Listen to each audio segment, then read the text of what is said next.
Hey, good evening, or good morning, whichever applies to you, depending on what time you're watching this and where you're watching this from. I'm actually going to tag a few people here, trying to only tag people that I think may be interested in the information.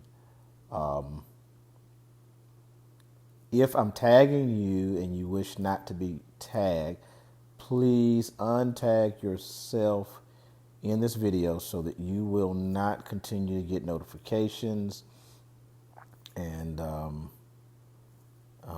things like that. So if you don't wish to be tagged, please untag yourself. And you can also send me out a message, actually saying, please don't tag me in the videos, and I will definitely take that information and apply it, and will not tag you anymore. But I'm trying to remember certain people. A lot of people told me to please tag them when I go live. I don't even remember who the people are, but I'm trying my best to remember and tag as many of you guys as I can. So I'm tagging right now. Just bear with me as I tag a few people here. And oh yeah, I gotta tag you, and you, and you. You told me to tag you, and always tag you. You're a frequent watcher. I'll tag you and you. All right, guys. So I'm gonna stop the tagging right there, and all others can just kind of hopefully see it in with someone sharing it or whatever. Hey. Okay, Anna. All right. Anna says she is in a meeting. Hello, Wanda Abbott, and I will be visiting you very soon. Congratulations on your new home. Oh, I know who I need to tag. Wait a minute. Oh. How do I don't think I can tag people anymore. Oh, man. Guys, I got to show off. Let me just invite her before I get started. And I'm not going to be very long tonight because actually, probably about 40 minutes because I actually have somewhere I need to go. I got a customer I've got to go grab at 9:15. So, all right. So Portia, whenever she comes on, I want to give her some credit. Guys, do y'all see this awesome shirt that I have on? The shirt that says, I am God in the flesh. And it's got Acts 17, 28 to 29 down there at the bottom. Isn't that awesome? It says, I am God in the flesh. This was made by Portia's, I don't know if I say her name right, but Portia's company. But when she comes on, man, you guys need to hit her up. And I've got another one. This one says, I am God in the flesh. I got another one that says, I am. And I think it says, man, I can't remember what the other one says. I got it. I don't feel like going to get it. I'm on a time limit tonight. All right. So, hey, everybody, do me a favor before we get started. Please, we're only going to be together for about 30 minutes tonight because I have an appointment I need to get to for the customer.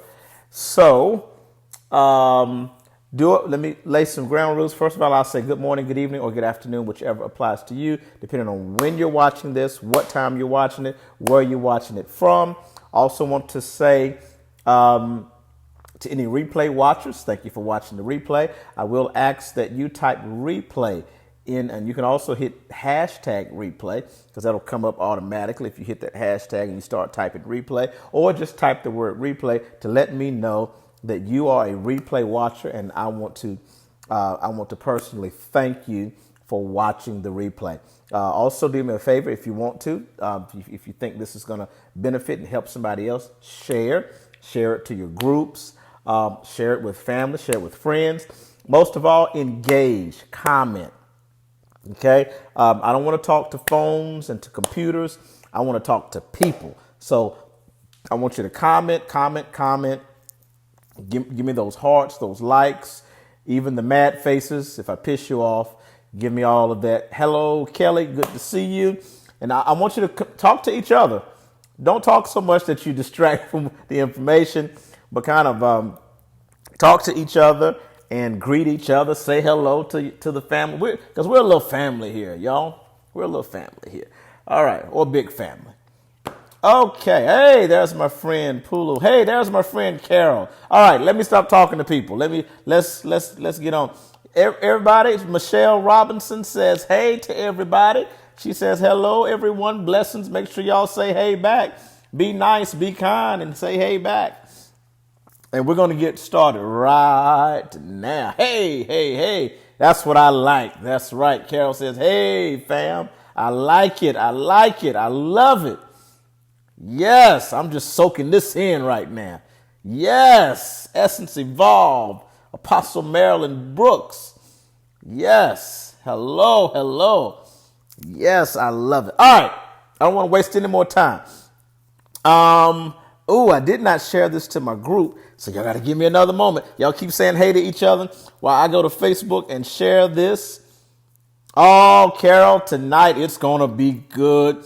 You're going to get a sneak peek tonight into a very detailed study that I'm doing. So first of all, let me let you guys know the groundwork that's going into this study.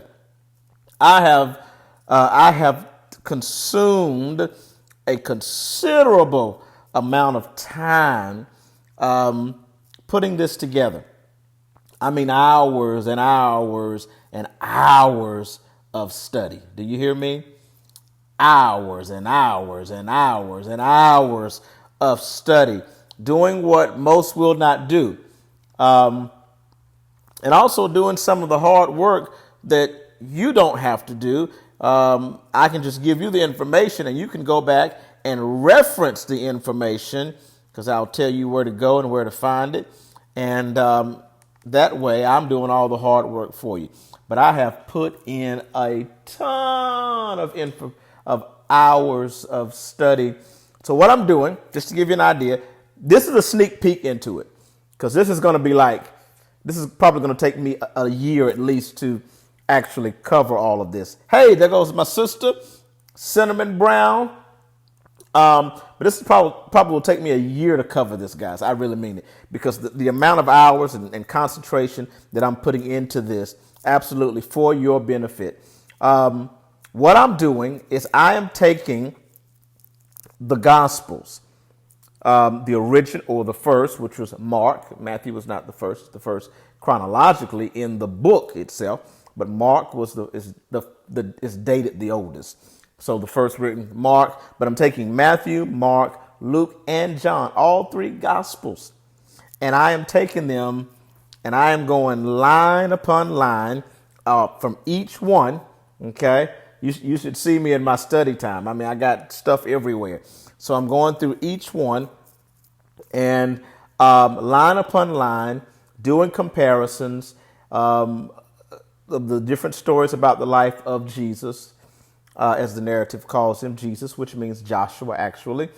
And I'm pointing out and I'm finding some synchronicities, but a lot of inconsistencies, a lot of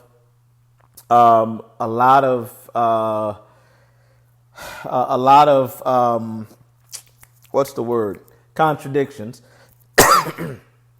I'm sorry, I'm coughing. I saged my house earlier, y'all, and my sage wouldn't go out. The glory cloud is in here. It's filled with smoke.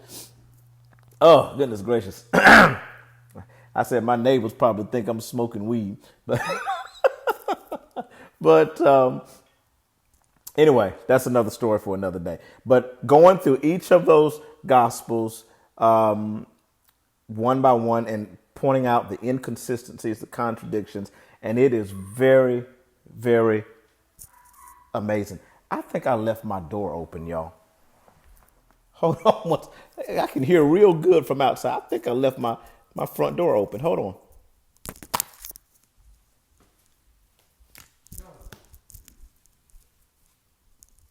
No, my front door is not open. It sure sounds like it.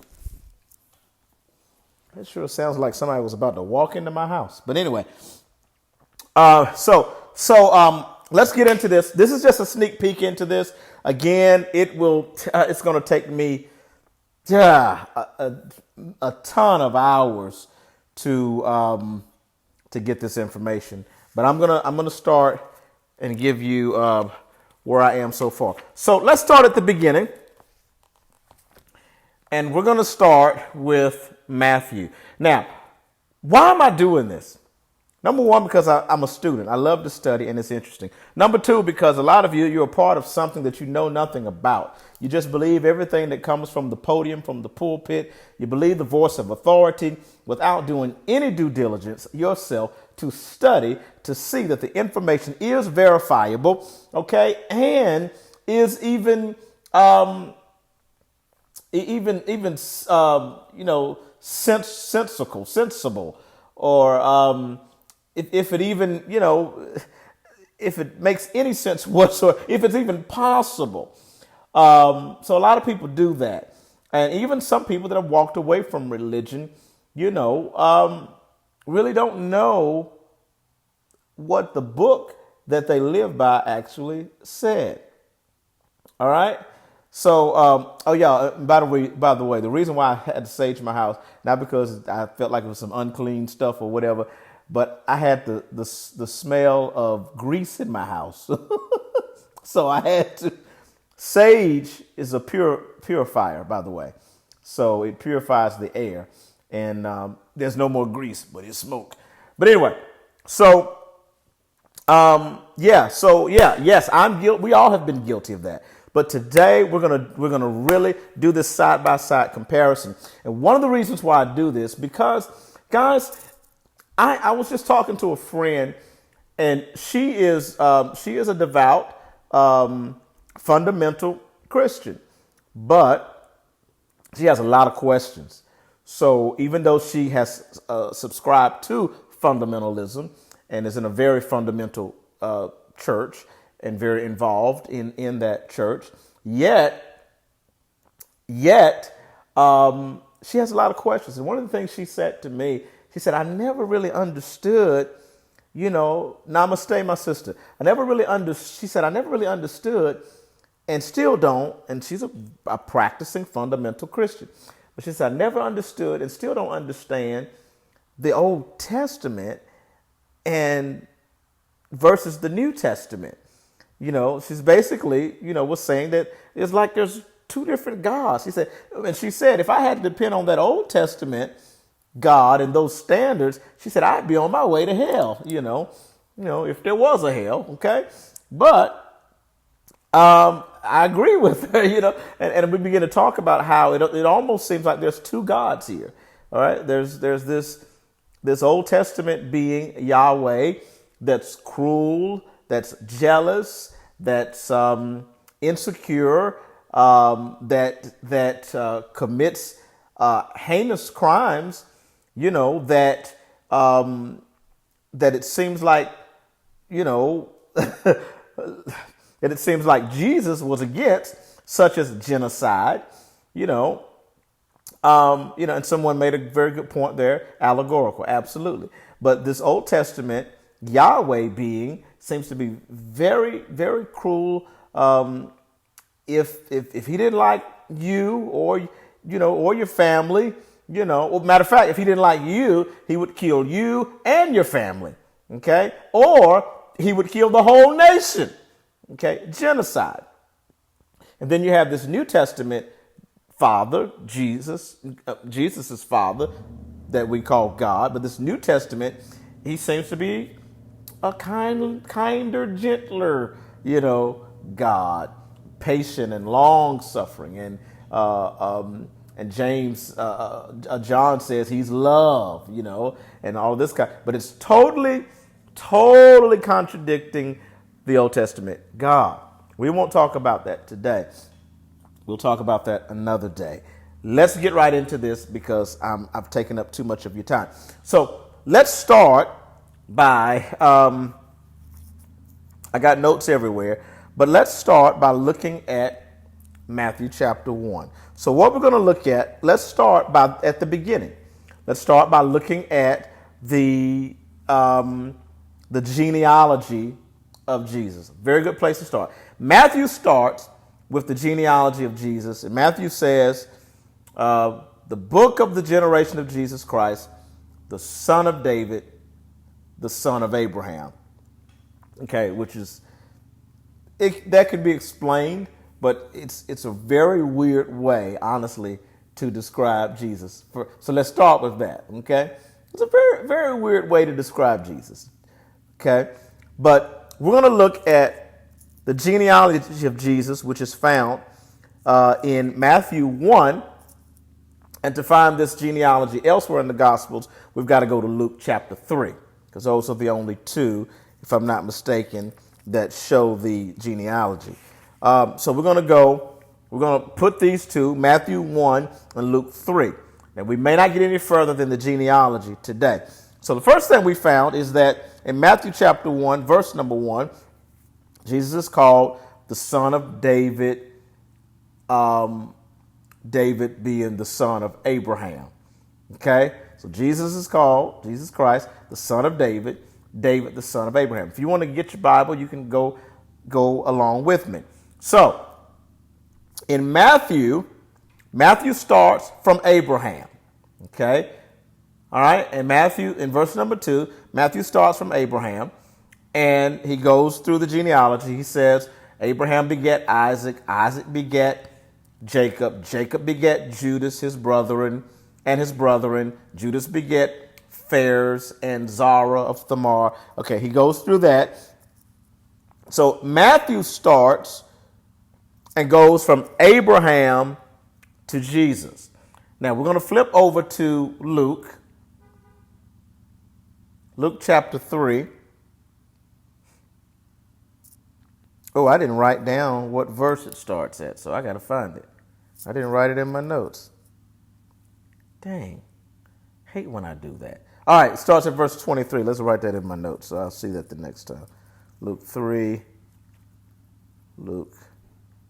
and 23. All right, so it's in there now. So Matthew starts again, the genealogy of Jesus from Abraham, and he goes down to Jesus. Luke starts backwards. Luke chapter 3, he actually starts with Jesus first, and he goes from Jesus backward to Adam. All right. Now, the first thing I notice is that, so that was the first thing I noticed. But after that, the next thing I noticed was the vast difference in the names. Okay, so if you look, and the question is why? There is like a whole different. Now these are both supposed to be the family record of Jesus, but Matthew gives a whole different set of names than Luke gives.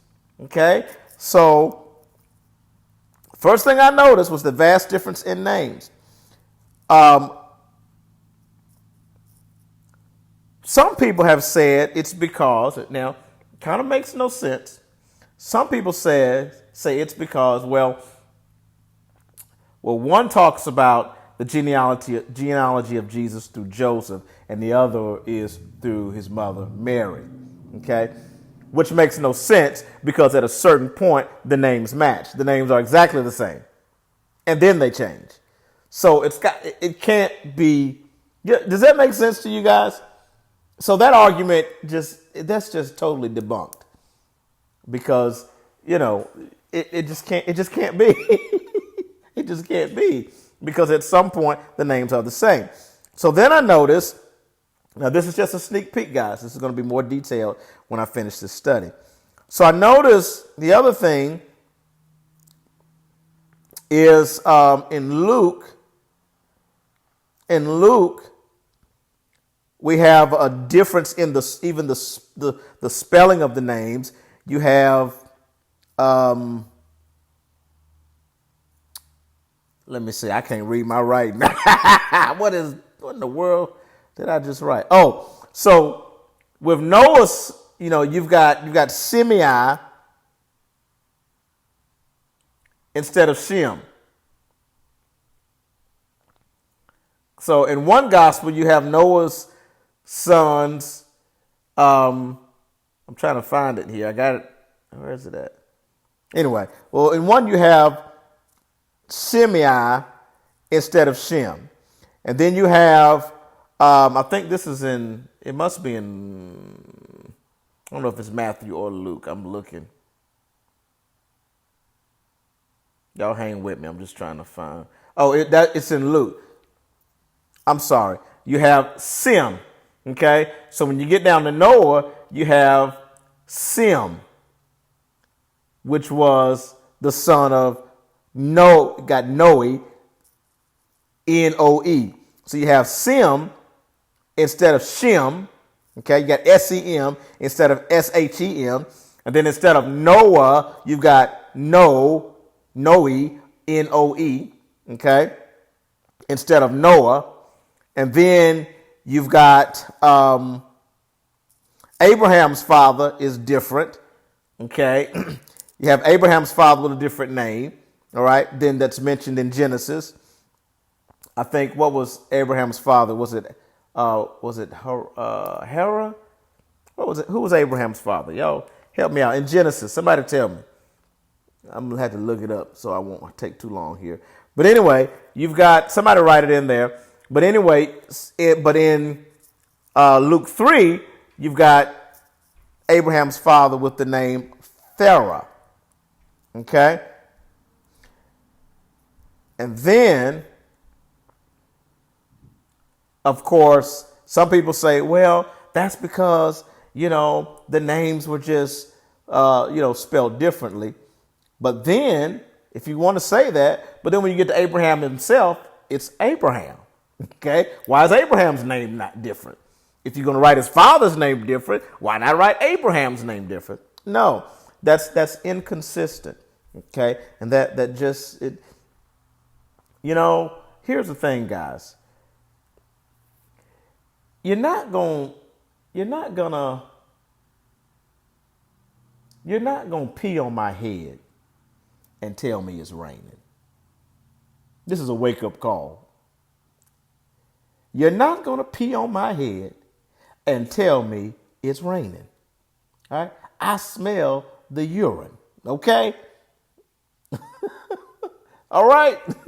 Let's look at it and let it be what it is. And one of the reasons why I do this, guys, is because I need you to understand that it is possible. It is possible for you to know God. And I'm kind of iffy with that word God, but whatever the divine source that causes all things to be, that whatever you want to make it out to be called, I'm going to say God, because that's what we've used. So I need people to understand it's impossible.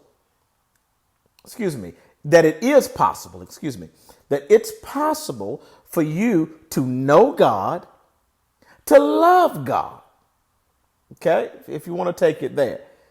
It is possible for you to know God and to love God, to have a relationship with God, with divine source, without having to believe that the Bible is the inerrant word of God. That is my greatest point. That it's possible for you to have relationship with God without having to take and believe that the Bible, the man-written book, that the Bible is the inerrant word of God. Because it's not. It is not inerrant. It is full of inconsistencies. It is full of contradictions, and I come to point those out. All right, I know I haven't went in much detail here, but I'm going to do the best I can. So, And reading my, if you had to read my writing, you would understand some of the difficulty here. Okay. Um, so some of the names are different. Uh, so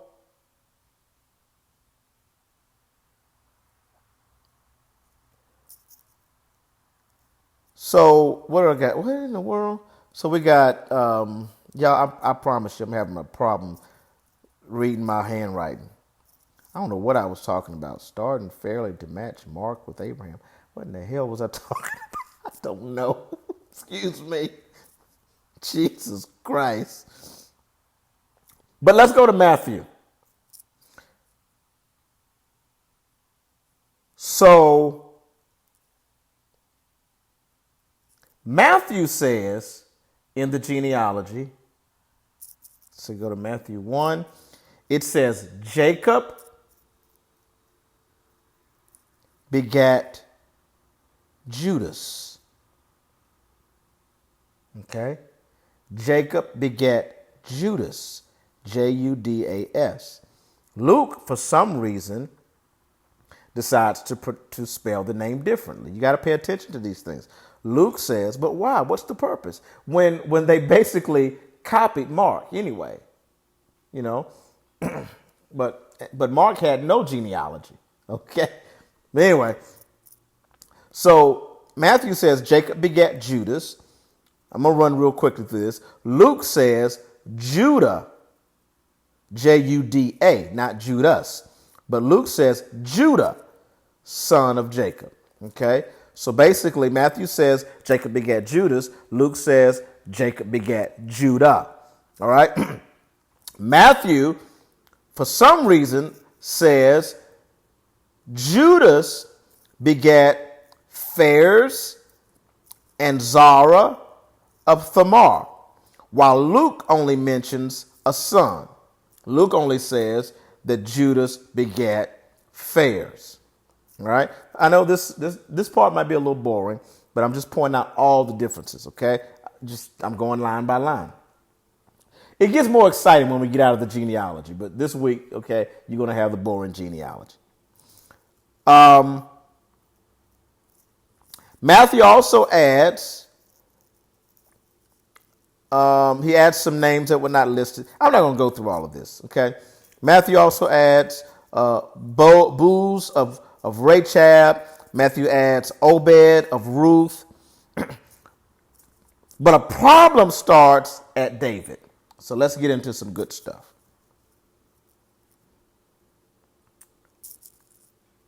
Let's see.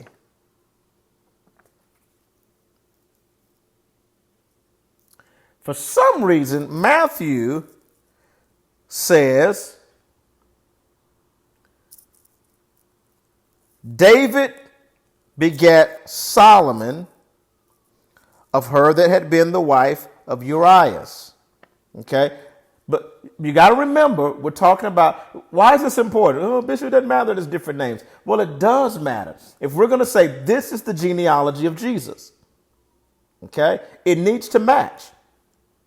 But Matthew says, this is where the problem starts, David begat Solomon of her that had been the wife of Urias. But then Luke says, David begat Nathan. Says Nathan, which was the son of David. You know, and technically we're good because, you know, Nathan was also a son of David. So we're good in a sense. But it matters. Why are we given a totally different son in the genealogy of Jesus? Matthew talks about Solomon. Luke talks about Nathan. This doesn't make sense.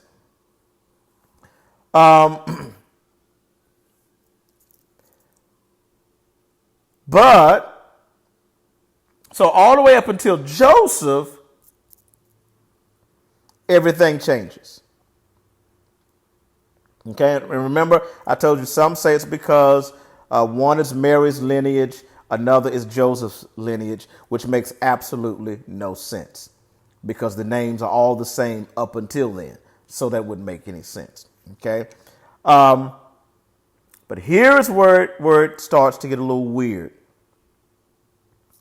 So Matthew says, hope y'all are okay with this.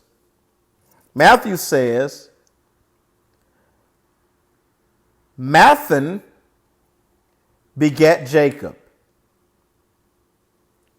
This is when we get to Jesus. It says, this is Matthew. This is very important, guys. Matthew chapter 1, verse 15. It says, Mathan was the father of Jacob. Jacob, y'all with me? Jacob was the father of Joseph, the husband of Mary. Mary gave birth to Jesus, who was called the Messiah. Pay close attention. Mathan was the father of Jacob. Jacob was the father of Joseph. So you understand what I'm getting at? So what you got so far is Jacob was Jesus's grandfather. Okay? You've got Jacob, the father of Joseph, the husband of Mary. So in Matthew, we got Joseph's father being a man named Jacob. Jesus' grandfather being a man named Jacob. But then we go to Luke. Luke chapter 3. In Luke chapter 3, it says, Joseph, watch this. Wow. Luke chapter 3, let's get to it. It says, Jesus was the son of Joseph. Now let me go back to Matthew. Matthew says, Mathan begat Jacob, and Jacob begat Joseph, the son of Mary, which of whom was born Jesus, who is the Christ. So we see Jesus' granddaddy's name is what? Did y'all follow me? I want to make sure y'all follow me. According to Matthew, who is Jesus' granddaddy? What's his name? I'll read it again. Type it on the screen if you got it. Let me read it again. Jacob begat Joseph. Okay? Joseph. Thank you. Jesus' grandfather, according to Matthew, is named Jacob. Because Matthew says Joseph's father is Jacob. What does Luke say? Luke chapter 3, verse 23. Jesus was about 30 years old when he began his public ministry. Jesus was known as the son of Joseph. Joseph, the son of Heli. Heli was the son of Maphat. And the genealogy goes on.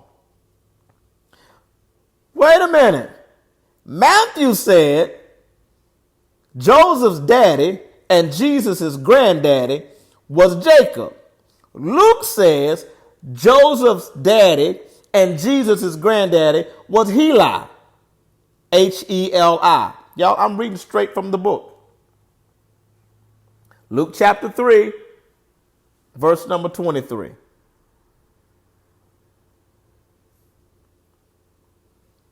That's a problem. So which was the son of, which one was the grand, who, you know how they say, who's the daddy? Who's the daddy? Is it Heli? Do we need to call Maury Povich in here? Do we need Dana? We need to call Dana and see who the real daddy is. So who was Heli? Baby, let me tell you, Michelle, Heli is like the cross between an elephant and a rhino. Elephino. So it's crazy. It's crazy. And also, the great grandfather is different. We've got Joseph, the son of Heli in Luke. Heli was the son of Mathat. So the great granddaddy is Mathat. Now we got a similar great granddaddy in Matthew. Matthew says Mathat, which was the son of Mathat, similar to Mathan. I'm sorry, Mathan was in Matthew. Mathan. So his great granddaddy was named Mathan, Matthan, in Matthew. His great granddaddy was Mathat in Luke. My point is, guys, it all can't be right. Either his granddaddy is Heli or his granddaddy is Jacob. It can't be both. Okay? It cannot be. Now, one interesting thought here is that these writings borrowed from other stories. Okay? That these were just stories. And they borrowed from other stories. That would actually make perfect sense. You know why? Because remember in Matthew, we got a Jacob, we got a Joseph. Okay? Because if they borrowed from the stories that they heard from old stories, remember in the Old Testament, the last biblical patriarch, watch this, the last biblical patriarch was named Jacob. And Jacob had a son named Joseph. Is that not interesting? Is that not interesting? So it's very, very possible that the stories were borrowed. What does that mean about Jesus? That's up for you to decide. That's up for you to decide. But we'll get into this in a lot more detail. A lot more detail. I think the next thing that I have to do next week is we're going to skip back and forth. Eventually, we're going to get to the birth of Jesus. But the next thing I have in my notes, the way I did this study, because I started with Mark chapter 1, is we're going to talk about the baptism of Jesus and a little bit about John the Baptist. And we're going to see the differences in these stories. All right, y'all. Thank you for watching. That's all I got for tonight. I'm sorry that I'm going to have to cut this one short. I hope that at least this made you kind of open your eyes a little bit and say something just ain't right. But remember, it is possible. And that's my point. You can still believe in God, the divine source. You can still believe in God without believing that this Bible is the inerrant word of God, because it's not inerrant. And we're going to continue to point out how it's not inerrant. But it does not have to stop you from having a relationship with that which we call God. Good night, everybody.